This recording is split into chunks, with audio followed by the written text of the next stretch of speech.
Cystic fibrosis is an inherited and complex disease that can bring many challenges to those who live with it. But dealing with this chronic disease can be especially difficult to children and parents alike.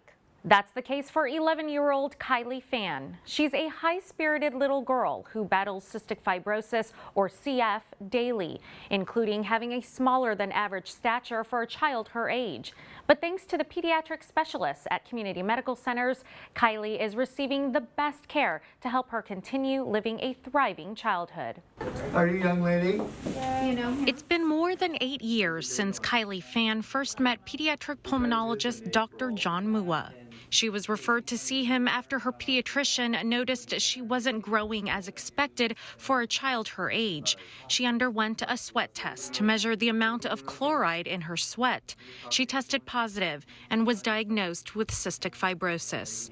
But Dr. Mua said Kailee's case was unique because she didn't fit the bill of what a typical CF patient looks like. She also didn't have the genetic makeup.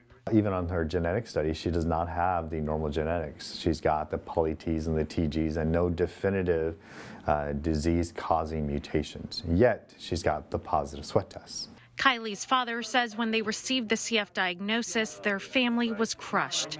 Kailee was only 2.5 years old, and to this day, it's still difficult. Her breathing, every day she struggles, with everything. Can't play sports like every other kid or be active like every other kid, and it hurts. She's also dealing with a lot of GI issues as well too. She's got a G-tube. Kailee is 11 years old, but her height and weight are more like a 7-year-old. Dr. Renee Kinman is the medical director of pediatric endocrinology at University Pediatric Specialists.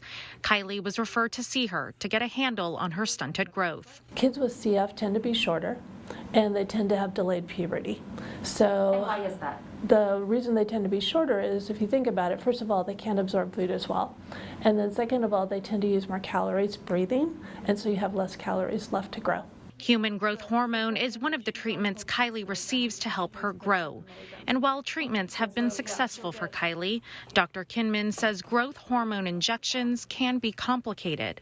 The risk of growth hormone is that we don't know what can happen 50 years from now, so you have to have that conversation with the parents. Kailee receives one growth hormone injection every day, another obstacle she faces in her daily fight against CF. She's the strongest person I know. Every day, like I said, she's a fighter. She obviously has done tremendously well. And ever since starting the growth hormone, her weight has gone from kind of this slow plateau to a sharp angle that's kind of going upward.